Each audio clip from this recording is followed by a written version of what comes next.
ሰላም ጤና ይስጥልን ውድ የቻናላችን ተከታታዮች የፕሮግራማችን ቤተሰቦች ይህ አብዲራዋ ቲዩብ ነው።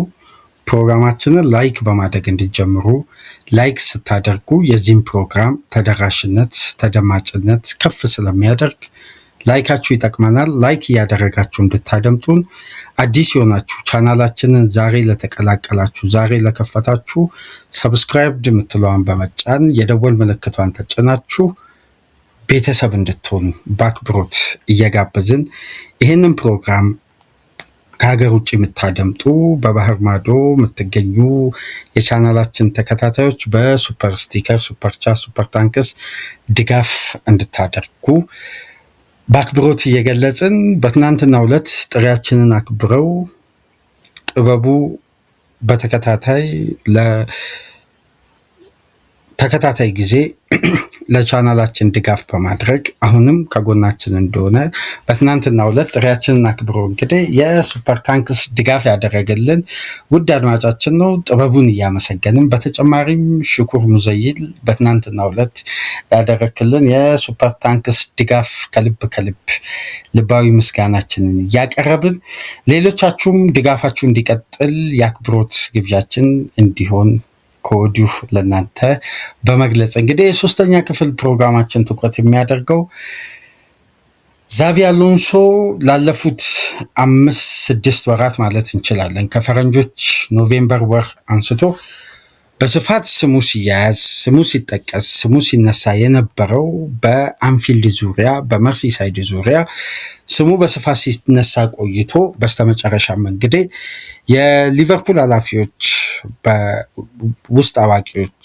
አማካኝነት ይፋ በተደረገው መሰረት ከዛቪ አሎንሶ ጋር ምንም አይነት ኮንታክት እንደሌለ አሰልጣኙን ለማምጣት የሚደረግ ምንም አይነት ድርድርም ጥረትም እንደሌለ መገለጹን ተከትሎ ዛሬ ላይ የዛቪ አሎንሶ ማረፊያ ከመርሲሳይድ ይልቅ ወደ ዋና ከተማ የእንግሊዝ ለንደን የማምራቱ እድል በጣም ከምነግራችሁ በላይ ሰፊ እንደሆነ መረጃዎች እየወጡ ነው የሚገኙት። ከኢንዲፔንደንት እስከ ዘ ታይምስ ድረስ ከዘ ሚረር እስከ ዴይሊ ስታር ድረስ ከአይስፖርት እስከ አትሌቲክስ ድረስ ቴሌግራፍን ጨምሮ ሁሉም የእንግሊዝ ተጨባጭ የሚዲያ ዘገባዎች ስካይ ስፖርትን ጨምሮ ዛቪ አሎንሶ በቼልሲ የበላይ ጠባቂዎች የበላይ ኃላፊዎች የበለጠ ሲቪውን የስራ ልምዱን የቀጣይ የቼልሲ ፕሮጀክት እና የዛቪ አሎንሶን የስልጠና ስርዓትን የተመለከቱ ፖል ዊኒስተርሊ እና ላውረን ስቲዋርት ዛቪ አሎንሶን ተቀዳሚ ምርጫ ማድረጋቸው በስፋት እየተገለጸ ነው የሚገኘው። ይሄ ጉዳይ በቀጥታ ተያያዥ ታሪኩ የሚጀምረው ከየት መሰላችሁ? ከሊቨርፑል የቀድሞ አሰልጣኝ አንድ አስገራሚ ዘገባ ሲሞን ፊሊፕስ ይባላል።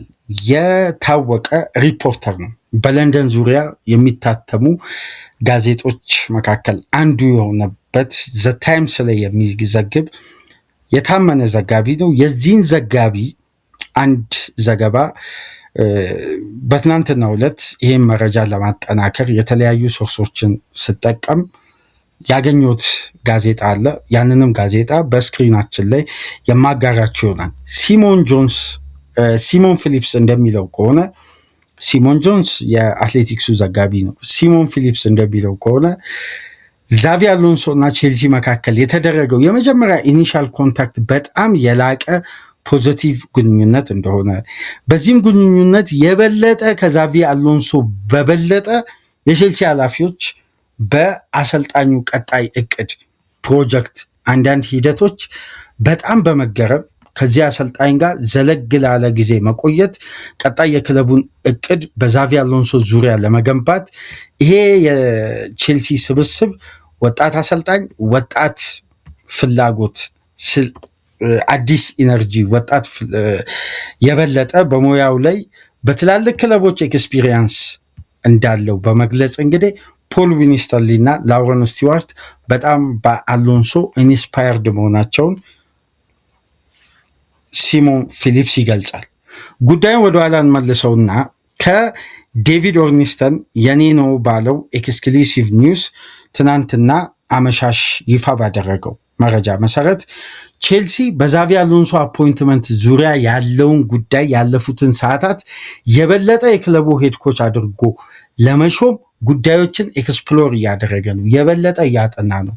ከቼልሲ ጋር የዛቪ አሎንሶን ግንኙነት አጠናክረው በሁለቱ መካከል ያሉ ተወካዮች ጉዳዩ ላይ ያሉትን እያንዳንዱ መመዘኛዎች በማጥራት የዛቪ አሎንሶን ተወካዮችን አግኝተው በተለይ ኢኒያኪ ኢባኔዝ የአይዲአይኤፍ አንዱ ኤጀንሲ ተወካይ የሆነው ከአሰልጣኙ ኤጀንት ጋር በቀጥታ ፊት ለፊት ተገናኝተው ያለፉትን ቀናት ድርድር ማድረጋቸውን ኦፊሻሊ አረጋግጫለሁ ብሏል። የበለጠ ይሄ ዘገባ ማለት ነው በሌላ ዘጋቢዎች ቢወጣ የዘገባው ክብደት በዚህ ደረጃ ከፍ ላይል ይችላል። ዴቪድ ኦርኒስተን ግን ሲዘግብ አንድ ጉዳይ እዚህ ጋር ለክቡራን አድማጮቻችን ግልጽ ለማድረግ ፋብሪዚዮም ዘገበ፣ ቤን ጃኮብስ የትኛውም የዝውውርም ሆነ የአሰልጣኝ ሹመትም ቅጥርም ስንብትም የዴቪድ ኦርኒስተን ዘገባ ሁሌም ነጠር ያለና የሆነ ተጨባጭነት ሁሌም የዘገባው ፓወር በአንድ የታርጌቱ የሚመታው ከክለቦች ዳይሬክት ከሪኩፕመንት አባላት ዘገባው ስለሚሰጠው ነው። የቀድሞ የስካይ ስፖርት ዘጋቢ የአሁኑ የአትሌቲክስ ሪፖርተር በስካይ ስፖርትም አሁንም ላይቭ ስርጭቶች ላይ የገባ ትንተና የሚሰጠው ዘጋቢ እንደሚለው ከሆነ ከቼልሲ ሪኩፕመንት አባላት አገኘው ባለው መረጃ መሰረት የምልመላ ክፍል ኃላፊዎች አገኘው ባለው መረጃ መሰረት ዛቪ አሎንሶ ሊዲንግ ካንዲዴት አይደለም። አሁን በቀጥታ ዳይሬክት ኮንታክት ተጀምሯል። ቼልሲ 6 አሰልጣኞችን ነበር በመጨረሻም ለእጩነት አቅርቦ ከነዚህ አሰልጣኞች ጋር ቀጥተኛ ግንኙነት የጀመረው ኦሊቨር ግላስነር፣ ፊሊፔ ሉዊስን ከብራዚል ሊግ ለማምጣት አንዶኒ ያሮላ አሁንም ከዛቪ አሎንሶ እና ከአንዶኒ ያሮላ አንዳቸውን ለመምረጥ ቼልሲዎች በጣም ጥናታዊ ሂደቶችን እየተጠቀሙ ነው የሚገኙት። በተረፈ ሁለቱ አማራጮች የነበሩት ማርኮስ ሲልቫ እና ሴስ ፋብሪጋዝ ነበር። የፋብሪጋዝ ጉዳይ የተለያዩ ውስብስብ ጉዳዮች አሉት። ምክንያቱም ከቼልሲ የፕሮጀክት እቅድና ተስማሚነት ጋር ተያይዞ አንዳንድ መመዘኛዎች ላይ የቼልሲ ኃላፊዎች ያልተስማሙባቸው ጉዳዮች አሉ። ማርኮስ ሲልቫ ያለውን ኤክስፒሪየንስ በፕሪሚየር ሊግ ለመጠቀም በሲልቫ ደረጃ የቼልሲ ወቅታዊ ስብስብ ከሲልቫ ያጫወት ስርዓትና ከሚከተለው ሲስተም የበለጠ ደግሞ ወጣት ተጫዋቾችን የማጎልበት ጉዳይ ላይ በሲልቫ ላይ ጥያቄዎች በማስገባት ኦሊቨር ግላስነር ደግሞ ያልተስማማባቸው መመዘኛዎች አሉት። የኦሊቨር ግላስነር ጉዳይ ትንሽ የተወሳሰበው ምንድን ነው? አሰልጣኙ ፉል ፓወር በስኳድ ሮቴሽን ላይ እንዲሰጠኝ የሚል ጥያቄ አቅርበዋል። ስኳድ ሮቴሽን ምን መሰላችሁ? በቼልሲ ፖሊሲ ውስጥ ስኳድ ሮቴሽን ማለት ቼልሲ ቢዝነስ ሞዴሉን ከክለብ ፕሮጀክት ጋር እኩል ማካሄድ ነው። ከማሬስካ ጋር ጸብ ውስጥ ያስገባቸው ጉዳይ አይደለም። ሮቴሽኑ በዴብዙ ልክ ተጫዋቾችን የመጠቀም ደቂቃዎችን የማግኘት ሮቴሽኖችን በአሳማኝና ተጨባጭ በሆኑ ውሳኔዎች ላይ በክለቡ ፕሮጀክት ላይ በተስማማ ሁኔታ መፈጸም ነው። አሁን ስኳድ ሮቴሽን ላይ አንዳንድ አሰልጣኞች ከማይስማሙባቸው ጉዳዮች መካከል አንድ የነጠረ ምርጥ 11 ካወጡ በኋላ የሚቀይሯቸው ተጫዋቾች ውስን፣ የሚገለገልባቸው የተጫዋቾች ቁጥር የተገደበ፣ ሁሉም ነገር ገደብ የሆነውና ስኳድ ውስጥ ያሉ ተጫዋቾች በበቂ ሁኔታ ደቂቃ ሳያገኙ እዚህ ግባ የሚባል ስራ ሳይሰሩ ለሽያጭም ሲወጡ በቂ የሆነ ክፍያ ቼልሲ ዳይሬክት እንዳወጣባቸው ገንዘብ አያገኝም። ይሄ ስኳድ ሮቴሽን ፖሊሲ ነው። ይሄ አብዛኛው ክለብ ውስጥ አለ። ቼልሲ ላይ ጠበቅ የሚለው አሁን አብዛኛው የእግር ኳስ ቤተሰብ የሚገነዘበው ቼልሲ እየተከተለ የሚገኘው የቢዝነስ ሞዴል ነው ከክለብ ፕሮጀክት ይልቅ የሚለው ሀሳብ ውጤት ማጣቱን ተከትሎ በአብዛኛው የእግር ኳስ ቤተሰብ ዘንድ ተቀባይነት ስላገኘ ይሄን ጉዳይ በተወሰነ መልኩ ሚዛኑን ያናጋል። ነገር ግን ስኳድ ሮቴሽኑ በበለጠ ትኩረት እንዲሰጠው ከሚፈለግባቸው ጉዳዮች መካከል በዋነኝነት የሚገለጸው ምንድን ነው? አሁን በአንድ ዲፓርትመንት ላይ ቼልሲ 3 አማራጭ ካለው 3ቱ ተጫዋቾች ለምሳሌ ኢሮፒያን እግር ኳስ ካፕ ላይ እና ፕሪሚየር ሊግ ላይ የሚጠቀምበት ደቂቃ ቢያንስ አንዱ ተጫዋች በአንድ ጨዋታው ውስጥ 65 ደቂቃ የማግኘት ሁለቱ ተጫዋቾች ደግሞ በተፈራረቀ የጨዋታ ስኬጁል ውስጥ ቢያንስ ከዚህ ተጫዋች ጋር የሚጠጋጋ ነገር ግን በሁለት ጨዋታ አሁን 65 ደቂቃ ፔድሮ ኔቶ ካገኘ ጋርናቾና ሌላው ተጫዋች ለምሳሌ ኢስቲቫኦ በዛ በኩል 65 ደቂቃ ካገኘ በሌላው ጨዋታ ላይ ጋርናቾ በሁለት ጨዋታ 65 ደቂቃ እንዲሞላ አሁን የተግባባን ይመስለኛል። ይሄ ማለት ከካፕ ጨዋታ ጋር በቀጥታ ተያያዥ በሆነ መንገድ ማለት ነው። ስለዚህ ይሄ የስኳድ ሮቴሽን ፖሊሲ ላይ ደግሞ ኦሊቨር ግላስነር በተለምዷቸው አንድ የሚያምኑበት ጉዳይ አለ። የነጠረ ምርጥ 11 አሸናፊ የሆነ ምርጥ 11 አይነካም የሚል እምነት አላቸው ካላቸው ኤክስፒሪየንስ አንጻር። እነዚህ ሁሉ መመዘኛዎች እንግዲህ ከግምት ውስጥ ገብተው ነው በብዙ ክርክር፣ አለመግባባት፣ ውጣውረድ፣ መልሶችን አለማግኘት እነዚህ ጉዳዮች ተካተው በስተመጨረሻም እንግዲህ ከአሰልጣኝ ጋር አንድ ቡድን የስራ ቅጥር ሲፈጽም በርካታ መመዘኛዎች ላይ አለመግባባት፣ አለመስማማት ሊኖር ይችላል። እነዚህ ሁሉ ጉዳዮች ግን በስተመጨረሻ ታምኖበት ወደ ተጨባጭ እውነታ እንዲመጣ ሁሉም ተወካዮች የጋራ ስምምነት ስለሚያስፈልጋቸው አሁን ባለው መመዘኛ ደግሞ የበለጠ ዛቪ አሎንሶ ጋር የቀረበው የአሰልጣኙ መመዘኛ ለቼልሲ ኃላፊዎች እንደጠበቁት፣ እንደተመኙት፣ እንደፈለጉት፣ እንደመለመሉት ደረጃ መሆኑን ተከትሎ ዛቪ አሎንሶ ላይ ያላቸውን ፍላጎትም ስካውቲንግም ከአሰልጣኙ ጋር ቀጣይ ስቴፖች ላይ ለመነጋገርም ለመወያየትም ወደ እያንዳንዱ ጥቃቅን ጉዳይ ላይ ስምምነት ለመድረስ አሁን ወደ ተጨባጭ እውነታ ላይ መድረሳቸው በስፋት እየተዘገበ ነው እና አሁን እየወጡ ባሉ መረጃዎች መሰረት ከሆነ ሊቨርፑል ኦፊሻሊ ለዛቪ አሎንሶ እስካሁን ድረስ ምንም አይነት ኮንታክት አላደረገም። ምንም አይነት ኦፊሻል ሬጅስትሬሽን አላስገባም። ከኢኒያኪ ኢባኔዝ ጋር የተደረገ ድርድር የለም። ይሄን ጉዳይ በነገራችን ላይ ከቀናት በፊት በነበረን ፕሮግራም ላይ አንስተነው ነበር። የበለጠ የሊቨርፑል ኃላፊዎች የሚያምኑት አርነ ስሎትን በዘንድሮ የውድድር ዓመት የተሟላ የስኳድ ዴብዝ አለመገንባታችን አሰልጣኙን የበለጠ ዘንድሮ ለተወሳሰበ ሲዝን ዳርጓቸዋል ብለው ስለሚያምኑ የተሟላ ስብስብ ሰተን ከዛም በኋላ ደግሞ ጀጅመንቱ እንመለከታለን የሚል እምነት ስላለ በእርጋታ ጉዳዩን መመልከት ነው የፈለጉት። ስለዚህ ከአሎንሶ ጋር የተደረገ ዳይሬክት ግንኙነት የለም። ወደ ማንቸስተር ዩናይትድ አሎንሶ የመዘዋወር ምንም አይነት ፍላጎት የለውም። ነገር ግን በግልጽ ከሰሞኑ ከዳሪዮ አስ ጋር በነበረው ኢንተርቪው የፕሪሚየር ሊግ ኤክስፒሪየንስን አጥብቆ እንደሚፈልግ መግለጹ የበለጠ የመርሲሳይዱን ክለብ የመያዝ እድሉ ሰፊ ነው በሚል በጀርመን እግር ኳስ በሚገኙ ሚዲያዎች በፈረንሳይ እንዲሁም በስፔን እና በእንግሊዝ ሲዘገብ ቢቆይም ግን ተጨባጩን እውነታ ትናንት ምሽት ዴቪድ ኦርኒስተን አሁን ያለውን ጉዳይ 100% ወደ መሬት አውርዶታል። ታዲያ ለምንድን ነው የዛቪ አሎንሶ መምጣት በቼልሲ ቤት የበለጠ የተወደደው የተፈለገው? ወይም ምን የተለየ ነገር ቢኖር ነው ቼልሲዎችም በአሎንሶ ፕሮጀክት የተማረኩት? በአሎንሶ ሲቪ በቃ ከፍተኛ ኢንስፓየር ሆነው በዚህ ደረጃ በጉጉት አሰልጣኙን ወደ ክለባቸው ለማምጣት የተቀላጠፈ ስራ ለመስራት እንዲወስኑ ያስደረጋቸው ምንድነው? አንደኛ ቼልሲ ላለፉት ዓመታት ስኬታማ ውጤታማ የበለጠ ደግሞ በትላልቅ ውድድሮች ላይ ፍሬ ካፈራቸው ያጫወት ሲስተሞች መካከል አንዱ ባክስሪ። ቼልሲ ይሄን አይዲዮሎጂ መልቀቁ ዋጋ አስከፍሎታል የሚሉ ልክ የክሊርሌ ካፒታልና የቶድ ቦይሊ የመጀመሪያ የውድድር ዓመት ታስታውሱ እንደሆነ በቶማስ ቱኸል ጋር የነበረው ግንኙነት እንዲሻክርም መነሻ የነበረው ሲስተማቲካል አሬንጅመንት በነበረው ግምገማ ነው።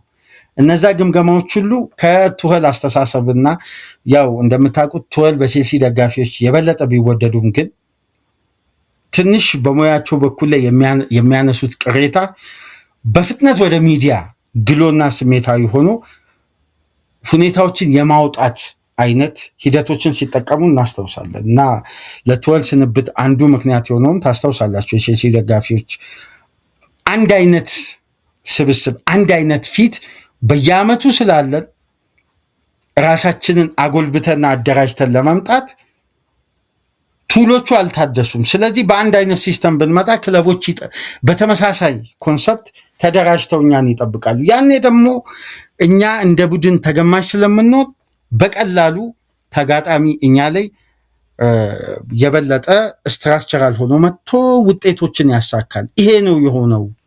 ስለዚህ ተመሳሳይ ፊት ማየታችን አሁን ላይ ለሚመዘገበው ውጤት እኔ አይደለሁም ተጠያቂ የሚል ጠንከር ያለ ከበድ ያለ ያው በተዘዋዋሪ ቢሆንም የክለቡ ኃላፊዎችን በሚነካ አስተያየት መግለጻቸውን ተከትሎ ነው በአፋጣኝ ከዲናሞ ዛግሬብ ጨዋታ በኋላ ቱዌልን ያለምንም 2-3 ጊዜ ማሰብ ነው ፖል ዊኒስተርሊ እና ላውረን ስቲዋርት ያሰናበቷቸው።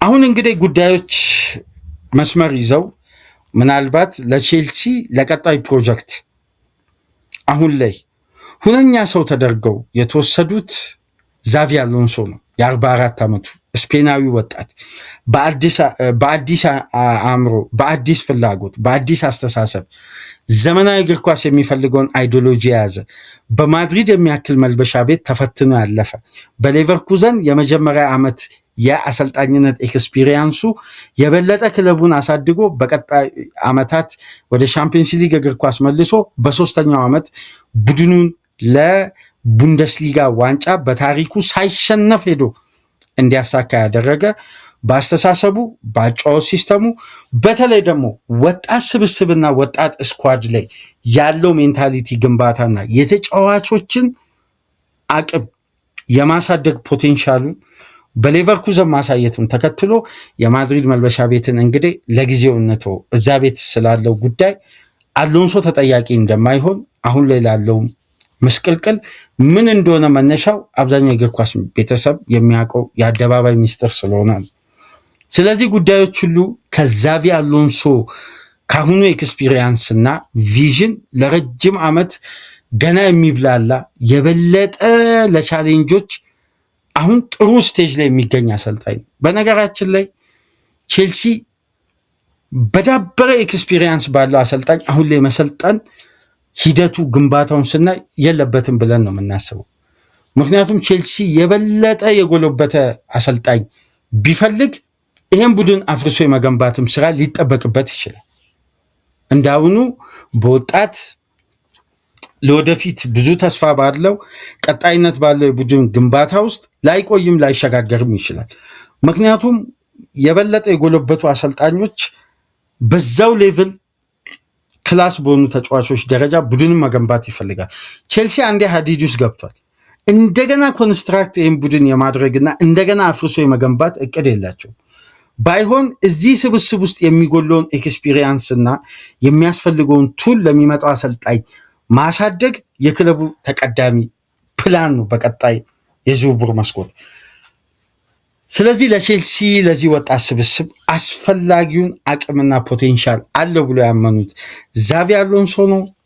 የተደረገው የመጀመሪያ ዙር ድርድር በጣም በአስደናቂና በተሻሻለ ሁኔታ ፖዘቲቭ የሆኑ ድርድሮች ተደርገው እነዚህ ድርድሮችም እንደሚወጡ ዘገባዎች ከሆነ በተለየ ሁኔታ ፕሮግረስ አድርገው በጥሩ ሁኔታ ላይ እንደሚገኙና ምናልባት የቼልሲ ቀጣይ አሰልጣኝ ከሶስቱ ሊዲንግ ካንዲዴት ከአንዶኒ አራውላና ከፊሊፔ ሉዊስ በተሻለ ሁኔታ ዛቪ አሎንሶ የቼልሲ አሰልጣኝ ሊሆን ይችላል የሚለው ግምት እየሰፋ መጥቷል። እስቲ ከዚህ ደቂቃ በኋላ ያለውን የመግቢያ ላይ ያነሳውላችሁ የሲሞን ፊሊፕስን ዘገባ ያገኘሁትን እስቲ ይሄን ዘገባ ላሳያችሁ።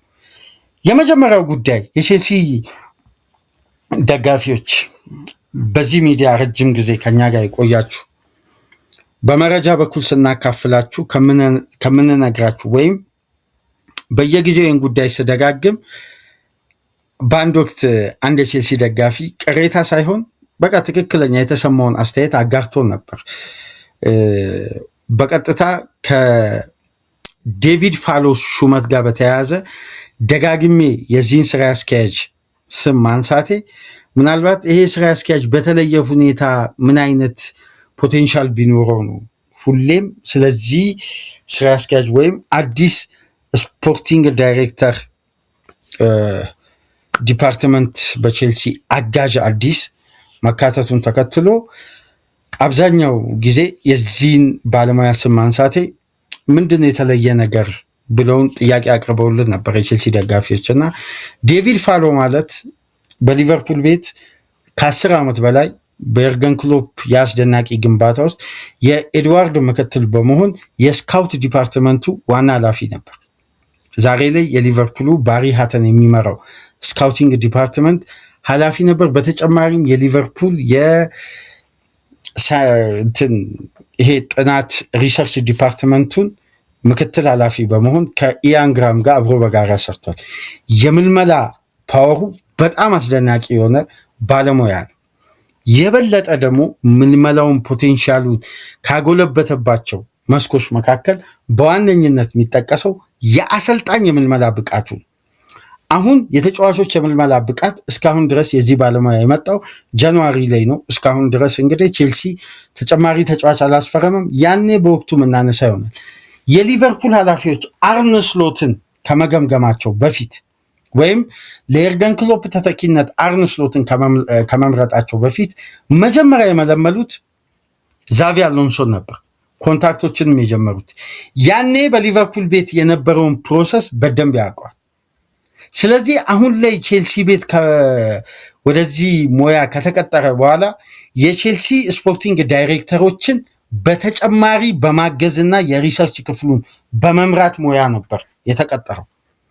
ስለዚህ ኢንፍሉዌንሱ ቀላል የሚባል አይደለም። አሁን በአሰልጣኝ ምልመላ ላይ ዛቪ አሎንሶን ቼልሲ እንዲያመጣና ይሄ ስብስብ ከዛቪ አሎንሶ ያጫው ስልት ጋር የበለጠ አመርቂ እንደሚሆን በተረጋገጠና በተጨባጭ ሪሰርች አቅርቦ የቼልሲ ባለቤቶችና የበላይ ጠባቂዎችን አሳመነ። ስለዚህ ቼልሲዎች ትኩረታቸው በጠቅላላ ወደ ዛቪ አሎንሶ ቢሆን ሊያስገርም አይገባም። የዴቪድ ፋሎ ቀጥተኛ ተጽዕኖ የተንጸባረቀበት ሙያዊ ጥረትና አስደናቂ የምልመላ ብቃትን በመጠቀም እንግዲህ ዴቪድ ፋሎ ከሊቨርፑል ቤት የጀመረውን የምልመላ ስትራቴጂ በቼልሲ ቤት አስቀጥሎ በአስደናቂ ሁኔታ ዛቪ አሎንሶን ቼልሲ እንዲያመጣ በቀጥታ ተጽዕኖንና ያን የሪሰርች ስቴፕ በአስተማማኝ ሁኔታ በቼልሲ ቤት በመጠቀም በስተመጨረሻም ሰማያዊዎቹ ቀጣይ አሰልጣኛቸውን ዛቪ አሎንሶን ለማድረግ ተቃርቧል አንልም፣ ግን አድቫንስድ ስቴጆችና ድርድሮች በላቀ ደረጃ እየተጓዙ እንደሆነ እየተረጋገጠ መጥቷል። እስካሁን ድረስ ግን ቼልሲዎች ውሳኔያቸውን 100% እንዳላሳወቁ በየሚዲያው ቢዘገብም የዴቪድ ኦርኒስተን የነጠረ ዘገባ እንደሚለው ከሆነ ግን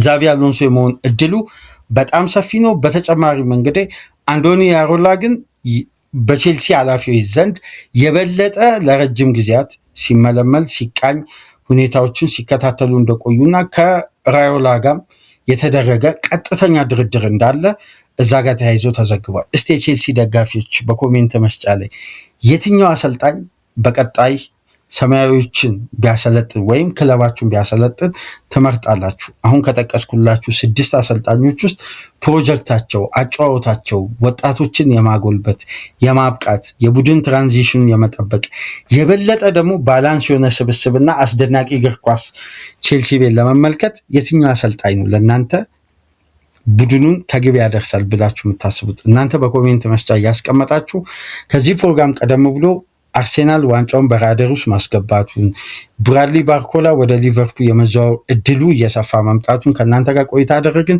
ከዚህ ፕሮግራም በመቀጠል የቼልሲ ደጋፊዎች ይህን ፕሮግራም የምታደምጡ አንቶኒ ጎርደን ላይ ቼልሲ የትኛውንም ቆራጥ ውሳኔ ለመወሰን ከወዲሁ መዘጋጀቱ እየተሰማ ነው። ሙኒክና አርሴናል ተቀናቃኝ ክለቦች ናቸው። የአንቶኒ ጎርደንን የዝውውር ሂደት ይዘን ተመልሰን እንመጣለን። ሳትርቁ ጠብቁን። ላይክ፣ ሼር፣ ሰብስክራይብ አድርጉ። በትናንትናው ዕለት ሽኩር ሙዘይንና ጥበቡ ወንድማችን ላደረጋችሁልኝ የሱፐር ታንክስ ድጋፍ ከልብ ከልብ እያመሰገንን ሌሎቻችሁም በሱፐር ስቲከር፣ በሱፐር ቻት፣ በሱፐር ታንክስ ድጋፍ እንድታደርጉ የአክብሮት ጥሪያችን እያቀረብን አንቶኒ ጎርደን ማረፊያው ስታንፎርድ ብሪጅ፣ ኤሚሬትስ ወይስ ከእንግሊዝ አልፎ አሊያንዝ አሬና? ሳትሪቁ ጠብቁን፣ ተመልሰን እንመጣለን። ሰላም ቆዩ።